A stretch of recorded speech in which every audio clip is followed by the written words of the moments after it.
Hello and welcome to episode 135 of the Meet the Farmers podcast. I'm your host, Ben Eagle, and today I'm heading over the county border to Suffolk to speak to arable farmer and winner of both the Farm Manager of the Year category at this year's Farmers Weekly Awards, as well as the overall Farmer of the Year award. Edward Vipond manages Trust and Farms, which is made up of 4 holdings and around 1,500 hectares. Cropping is varied and includes, among other things, milling and feed wheat, bolting and feed barley, milling and feed rye, spring beans, sunflowers, and maize for anaerobic digestion. It is a real privilege today to find out more about the man behind this clearly successful farm business. Edward, welcome to the podcast. Well, thank you very much, Ben. Good to be here. Really, really good to have you. Before we talk about you, tell us a bit more about Trust and Farms and your part of Suffolk. Yeah, so Trust and Farms has been in existence since 1961, when Helmut Class bought the business, or bought the farm, which was only 1,000 acres, 400 hectares at that point. And a lot has changed since 1961. And poor old Helmut, he's no longer with us. He died last year. Oh, okay. He very visionary character and an amazing man to meet on a number of occasions. Yeah. But his daughter now, Katrina Class Mulhauser, she's my boss effectively, and she has expanded the business significantly since about 2012. Things started to really kick off. I wasn't here then. I've been here 6 years. Okay. And things started to increase at that point. But we're now farming, as you said, just around a little over 1,500 hectares, spread over 24 miles, from land that will blow away in a good strong March wind to land that won't blow anywhere. Yeah. So from Suffolk sort of boulder clay to Breckland sand and everything in between. And wow. That's a challenge. I was going to say, yeah, quite a challenge. And sort of turning back the clock, you grew up still in Suffolk on a 100-acre farm near to me in the Essex border. Yes. Take me back to your childhood. Okay, so born at a farm near Floaton, not far from Hadley, and we then moved to another farm, again just a little bigger, just over 100 acres, in Wicker Street Green between Boxford and Kersey. 100 acres, lovely house. Clearly, my parents couldn't sustain their living on 100 acres, and felt that it was the right thing to do to sell the farm, which kind of shattered my dreams somewhat. Okay. But they were slightly rose-tinted spectacle dreams with 100 acres. But we sold the farm when I was 16 and moved to Scotland. Yeah. But farming was always just, that was whatever else I was going to do. Farming was going to be number one priority, and probably my GCSE results gave a very good picture of what I wasn't doing as opposed to what I was doing, which is sat on a tractor. Okay. But anyway, there we are. I mean, it was what I wanted to do, and that was my passion. So yeah, we moved when I was 16 to Scotland to buy a bigger farm. That was the plan.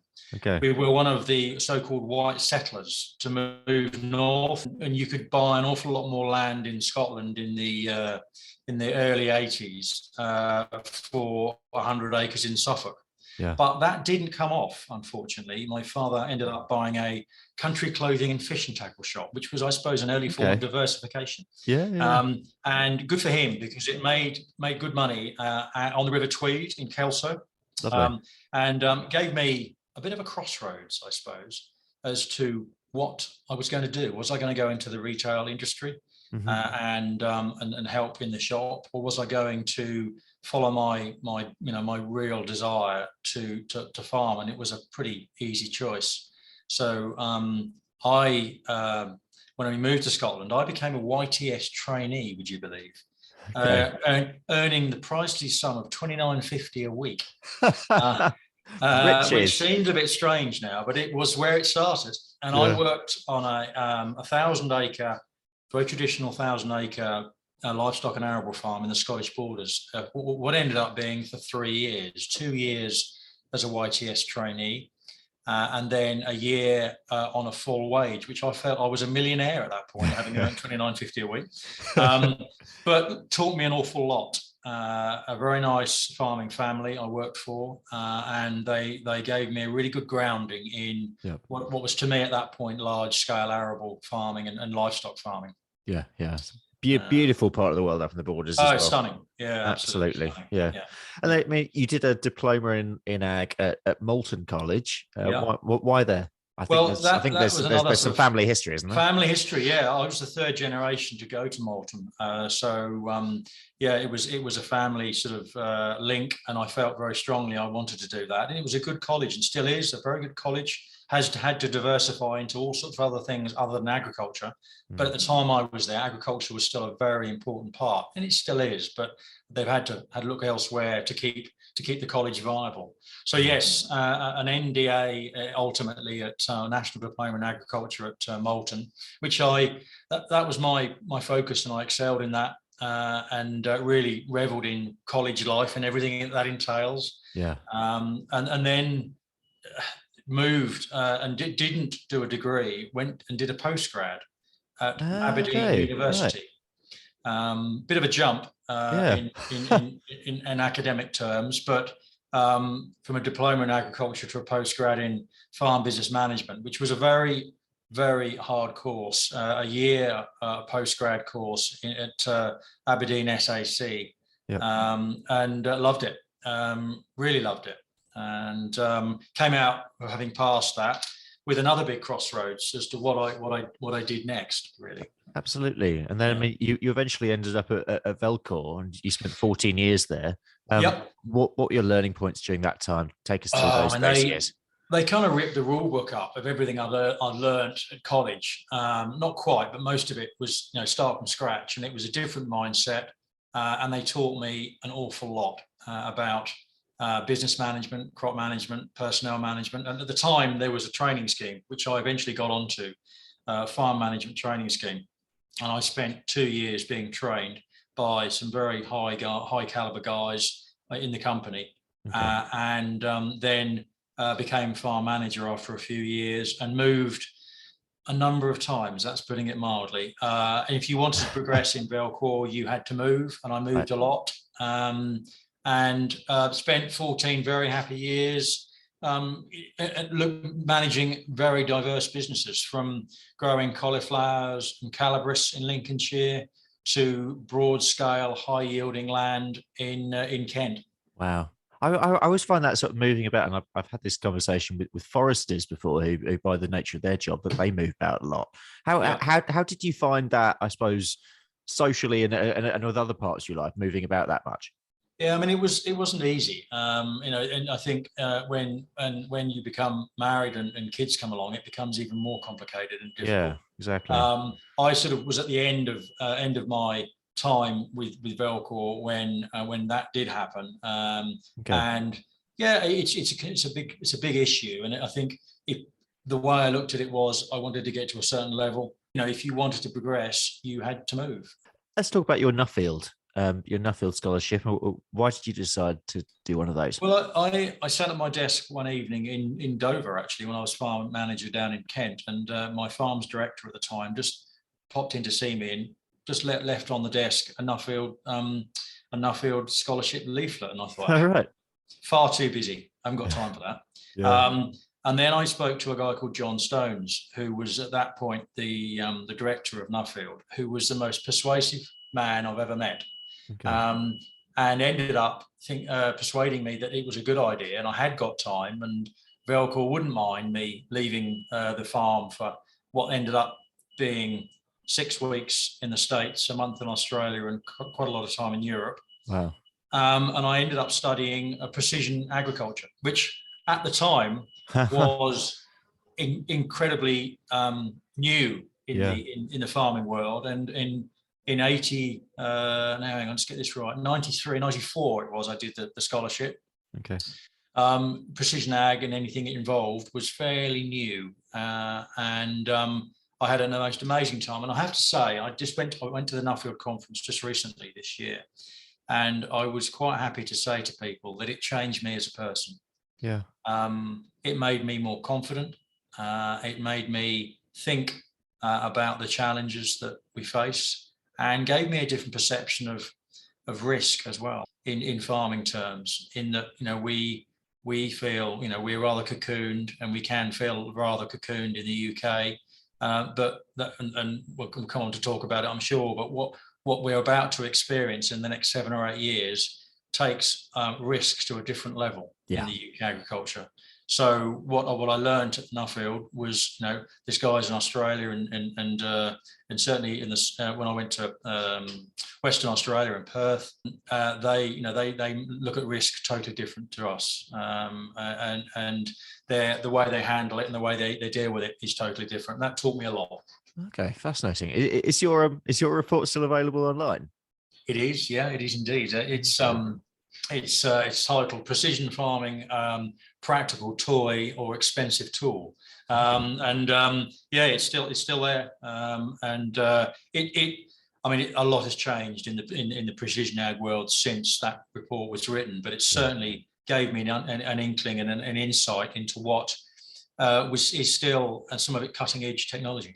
Interesting. So after Velcourt, you moved to the Cotswolds for a time. And you ran an estate there. What was that like? That was diverse with a capital D, I think. Okay. That's how I'd put that. I mean, it ended up being 2 estates in Scotland, and 2 estates in Gloucestershire. Oh, wow. But very, very hands-off on the ones in Scotland, but certainly hands-on on the ones in Gloucestershire. We ended up building an anaerobic digester, and that ended up being a 2 megawatt plant. Started off growing crops for the feedstock, and ended up doing a deal with, I can still remember going to Caerphilly and doing a deal with the Peters Food Service, as they're called, which is a pastry and pie manufacturer, for their waste. So we ended up feeding it food waste and everything that entails, including pasteurization and such things. But that was a very diverse estate with a very hands-on owner who was tenacious and really wanted to drive the estate forward. Building the AD plant and then subsequently spreading all the digestate on the land with everything that entails, improving yields dramatically on the estate, in Cotswold Brash, and farming up to nearly 1,000 feet. Yeah, a challenge in itself. We had a fairly big residential portfolio of houses, a very nice pheasant and partridge shoot, and the farm. So I felt that, Suffolk was the place that I wanted to head back to. Yeah, I was going to say, I'm not surprised all that. A very, very, very busy life. So eventually you ended up back where your life began in Suffolk, at Troston. What appealed to you about the job that you're now in? So a result of, I suppose, in some respects, being micromanaged in Gloucestershire, and the reporting schedule to the landowner was quite intense. Whereas in Suffolk, I have a far greater amount of autonomy, and I will see my landowner. Well, I used to see my landowner in Gloucestershire 3 or 4 times a day, whereas I see Katrina maybe 3 or 4 times a year. So that is the difference. Okay. Not that I don't. I mean, the autonomy I have here is I suppose the analogy I'd use is as close as I'll ever get to owning my own farm. Yep. And farming for me is very personal.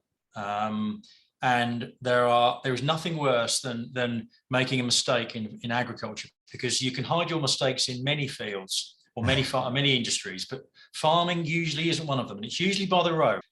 So having autonomy, having the responsibility and the ability to drive the farm in the direction I want is incredibly important to me.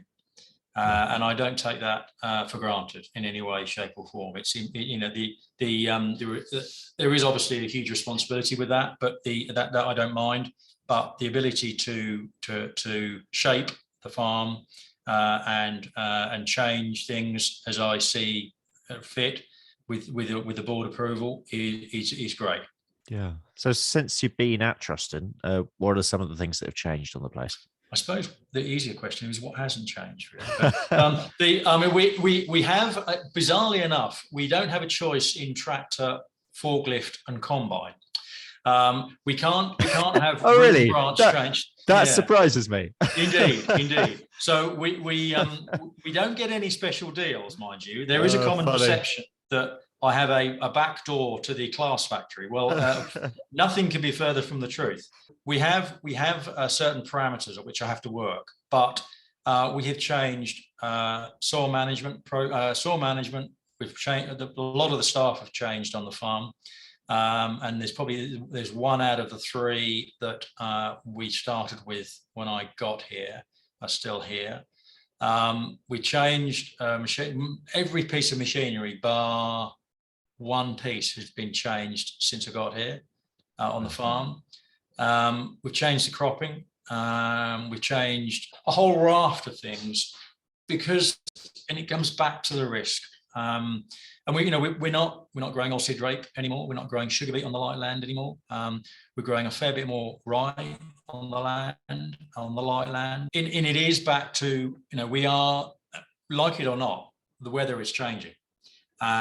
And the weather we're experiencing, there's no normal about it. We're getting more extremes. And those extremes have a big impact on what we do.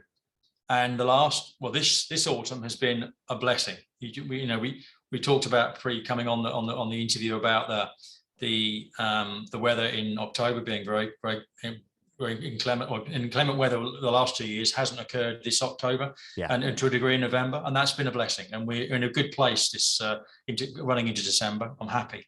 But the last 2 years, we've had to really think outside the box and look at alternative cropping in the spring, and just really think long and hard about what we're doing and why we're doing it. And it does crystallize in your mind, why are we, trying to muddle in wheat, or should we just draw the line under it and put a spring crop in? Not always easy to give in. Until 2 years ago, I've never ever not drew a normal winter wheat. But really? Yeah, okay. It happens, Yeah. So having the ability to think, okay, well, stand back, look at it from a different perspective. Do I want to compromise everything I've worked to soil structure wise? Do I want to compromise all my herbicide program, or do I just stand back, leave it till the spring, and have another chance at it? And we've done that for the last 2 autumns. This autumn's somewhat different. Who's to say what's going to happen next autumn? But the ability to stand back and look at it is important. Yeah. Would you say that probably farm managers in future are just going to have to be more adaptable? Oh, without doubt. I mean, we are losing the support mechanism which I have had in one form or another all of my farming career. Yeah. Okay. And no matter what is said, I firmly believe we will only recoup 40, 50, maybe 60% of that support in any shape or form going forward. So we've got to be thinking differently. That differently might mean different things to different people, but we've got to think differently about how we do what we do. And just because we've always done it doesn't mean we carry on doing it. The farm managers of the future might have to be doing things, we might not be cropping all the land. Some of our very light Breckland, I'm really looking long and hard at the rotation, thinking, can it be justified in the future? Yeah. And some of the crops we're growing now are very low risk. Sunflowers cost me nothing, hardly anything to grow. Yep. This year, the sun has not appeared hardly at all, and sunflowers haven't performed very well. But it's a low risk strategy, and that's something that, again, going back to the Nuffield, that's what it teaches you. For me, anyway, that going out and seeing people who are unsupported in subsidy and support terms, seeing how they look at risk and how they look at their cropping plan. If they don't grow a crop, so be it. It's not as simple as that. I grant you, but it is just that attitude, the step change in attitude that you need to have. Let's talk about the Farmers Weekly Awards. Take me back to awards night when you picked up the Farmer of the Year award and also the Farm Manager of the Year award. What did that feel like? How did it feel when you heard that you had one? Well, I was nominated, and I still don't know who by, but I was nominated for the Farm Manager of the Year category. Yep. And you're judged in early August by 3 fairly sharp and ruthless judges who come round and have 3 hours, no more than 3 hours with you. That's the limit. Wow. And you think, okay, what can I show them in 3 hours? You know, what's the good, what's the bad, and what's the ugly? What do they want to see? Yeah. Anyway, we did 3 hours judging. Did 3 hours judging with the judges, and that's the last you hear about any of the results until the awards night. Okay. So sat down, had a very nice dinner in London, and then the nerves start to creep in. Obviously helped by a small amount of alcohol to keep the nerves at bay. But the nerves start to creep in, and you think, okay, well, you know, it's nice to be a finalist. Katrina had flown over especially, so no pressure, you know, no pressure to do anything special there. A very good, you know, a very good final three. That, you know, I was in that, great. I was up to, you know, against some stiff competition in the final three, but the first award was surprising. If I'm honest, I still can't quite get used to the idea of it, really. But the first award was very nice, and it's one of those things in your career you think, that's one of those things you won't forget. Pinnacle of the career, really. And we sat down, and I thought, oh, how marvelous that was. And Katrina was very happy, and had a table. All the directors were there. My son was there, who's the fourth generation to farm in Suffolk, aren't you? Yeah, brilliant. Partner was there, Bridget, and we had a lovely evening. And all the men were there as well from the farm, their partners, which is important because it's a team game. Yep. And then at the end of the awards ceremony, they do the Farmer of the Year, and I thought, well, no, you know, come on, I've had my award. I'm gonna gracefully think that's perfect. And out of 16 categories, I was picked as Farmer of the Year, which if I'm not used to Farmer Manager of the Year, I'm certainly not used to Farmer of the Year. Fantastic. But surreal and a very honourable thing to win. So yeah, still can't get quite used to the idea, but it is. If I think about it too long, it's fairly, the emotion's still there, and it's an honour to win it, and I hope that I can portray what I do is not by no means a template, but I hope that it gives an inkling as to how we've got to be going forward, and what we've got to do and how we've got to think. In the next 10 years or longer. Yeah. And I think the other way of looking at it is I've got maybe 18, 20 harvests left in me, which when you talk about it like that, it's quite frightening. Okay. Yeah, it's not a long time. In my working career, I've got 20 harvests max, I would think, in my farming career left. And I've done 20 and I've got 20 to do. So what's the next 20 going to be? I know what the last 20 have given me, but what are the next 20 going to give me? And how are we going to be farming in the next 10, 15, 20 years? What's going to change? It's going to be massive change. Yeah. But it's trying to anticipate and making sure that the business that I'm managing is in really good shape financially, performance-wise, yields and what we grow and why we grow it, and having a very clear focus about where we need to be.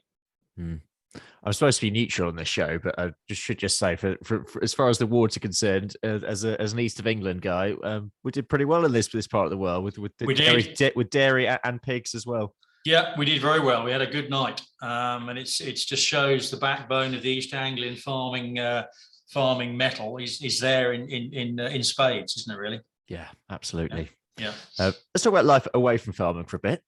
What do you like to do when your head's not involved in running the business? Okay, so I've got a very she's aged Labrador, so we tend to the walks tend to be number one when she's not out with me crop walking. But there aren't many salmon rivers in Suffolk, so I do try and head north every so often. Fantastic. To cast a fly. Does that go back to your Scottish part roots? Yeah. Yeah, indeed. So occasionally get up there when time allows, and try and connect with a salmon, which is becoming ever more increasingly difficult in Scotland. But yeah, get up there and see family, and that, and I just try and relax a bit. Probably an average golfer, I think I call myself. An average golfer, an average shot, and a frustrated salmon fisherman. That's brilliant. You've also massively thrown yourself into Suffolk life, and you're a steward at the Suffolk Show. I'll see you there next year, and involved with the Suffolk Schools Farmer Country Fair. Why is that involvement important to you? You see, that goes back to family as well. And I am incredibly proud to be farming in Suffolk, having had my father and grandfather do the same thing, and they've also been involved in the Suffolk show. But it's not just that; it's giving something back, because the public in every form need to engage, I think, and it goes on to the Farming Country Fair, but to represent Suffolk agriculture in any shape or form, whether that's with you here today or other radio interviews or Foreign Nuffield, comes straight from the heart. Yeah. And that makes me incredibly proud to do, and to know that grandfather may be looking down and thinking, yeah, he's done okay, is incredibly important to me. And to get to engage with the public is a passion of mine. And it can be when you're crop walking. And I had somebody the other day stop and say, "What's in that field?" And we had a half an hour conversation about it. That's the nice side of the public engagement. There is obviously sometimes always the other side of public engagement when they're not on a footpath and you aren't explain why they shouldn't be there. And there's that engagement that needs to happen, and communication in whatever form is incredibly important. We've already mentioned some challenges, and I was going to ask you about Choston in particular, but I'm actually going to widen it out to do you want to pick what for you is probably, and there are many, but what for you is one of the key challenges that we're going to face in the coming years as an industry? Yeah, I mean, I think the weather we talked about a while ago is where are we in the climate change circle? I don't no one knows that. We know what's happening in the minute, and I think the weather hopefully doesn't get any more extreme, but you just don't know that. And it's how you meet that challenge alongside providing healthy, nutritious food that is produced locally. I think we've got to, in any way we can, bang the drum about what we're doing and why we're doing it and how we do it. And I think, if anything, with the recent pandemic, there was a resurgence of where your food comes from. And it made people actually, I hope, think a little bit about locally produced food, and we've got to be more self-reliant. We can't rely on importing it because, the infrastructure systems just fell apart. And we're in that phase at the minute where hopefully in a year's time, the pandemic will be a thing of the past. But what I'd like to hope that the general public really do engage and understand and value what their food and where it comes from. Yeah. So championing that is important. Challenges that the UK agriculture face are multifaceted, and we could talk all day about it. Yeah. But in a nutshell, we've got to make sure that we get the message out there that we're facing an agricultural revolution. Like I said a minute ago, that forget the game on the pitch. The whole pitch is changing. The playing field is being taken away and being replaced with something else. And that's something else where no one quite knows what we're going into regarding future support, how that's going to be apportioned, how that's going to be accessible to the farming industry, and making sure that as an industry we're in good shape prior to any of the ELMS scheme being announced is incredibly important. And it's certainly an interesting time to go into farming at the moment. What advice would you give to someone interested in entering the industry today? Well, okay. I mean, I was lucky enough to grow up on a farm, and there are a lot of people that are like that, but there are also a lot of people that aren't lucky enough to grow up on a farm and want an entry into the agricultural industry. And I would say that one of the easiest things to do to get on a farm is the Open Farm Sunday phenomenon. The event that happens each year gives you an opportunity to get on the farm and ask the questions to what essentially are the people on the ground. That's number one. There are a whole network of agricultural colleges that once you've finished your education at school and possibly secondary and university, then really look at your local agriculture college. But I cannot emphasize enough, we are facing a crisis of shortage of labour for working on farms. Yeah. And when I was a student many years ago, I had to really fight for a job in the summer on a farm. Now it's the other way around. I have to really look hard for people that are suitably qualified and don't mind doing the hours to want to work on a farm. But farming is going through a bit of a renaissance, I think. And Mr. Clarkson's helped with that renaissance. Yeah. Along with many others, the Yorkshire Vet, the Yorkshire Farm. I saw on the television the other night, Winter on the Farm. He's becoming, and it shouldn't be fashionable because it's the mainstay of food production in the UK, but it is becoming more fashionable. And as I say, renaissance is probably the right word for it. We always finish the show with the same two questions, which I'm going to ask you now. The first is, if you have a message for the public, any message, what would it be?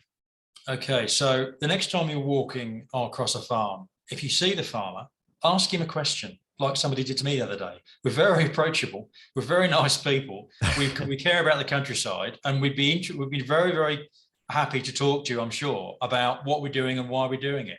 Failing that, go to an Open Farm Sunday event, get on a farm and understand what we're doing, and more especially why we're doing it. Because we know we're not a small farm, we're not a massive farm, we're a reasonable sized farm here. But big isn't always bad. That is a perception, maybe by some people. I care about the countryside as much as anybody else. And please, come and see a farm, a real life working arable farm, livestock farm, dairy farm, doesn't matter. But get on a farm on Open Farm Sunday, and you'll hopefully have a greater understanding when you leave about what we do and why we do it. Brilliant. And finally, a message to your fellow farmers. Okay. There was a statistic I saw the other day about it's a somber end to the podcast, but it's a very important one. There have been 41 deaths in agriculture. It is now the most, I believe, dangerous industry on this year's statistics, 2022. We are only one bad decision away from an injury or, God forbid, a fatality. Please, please be careful out there. It is a dangerous industry we work in. Don't take unnecessary risks, and just think before you act rather than the other way around. Because it is, as I say, we're just one bad decision away from a really nasty injury. So be careful, have a lovely Christmas and New Year, and I look forward to seeing you all, hopefully, at some point in 2022. Brilliant. Well, we'll leave it with that important message. Massive thank you, Edward, for coming on the show. Honestly, it's been a real privilege having you on, and massive congratulations as well on the award. So I've got one more episode for you this year, and I'm really pleased to say that there will be another Meet the Farmers Big Farming Quiz of the Year. I'll be joined by Emily Norton, Philip Case, Gareth Wynne-Jones and Guy Smith, and that will be coming out on Wednesday, 22nd of December. If you have an idea for a question for them, that could be farming related or general knowledge to do with 2021, please just direct message me on Twitter or Instagram, either at Benji_Eagle or MTF_podcast. Until then, though, it's goodbye from Edward and me, and have a great week.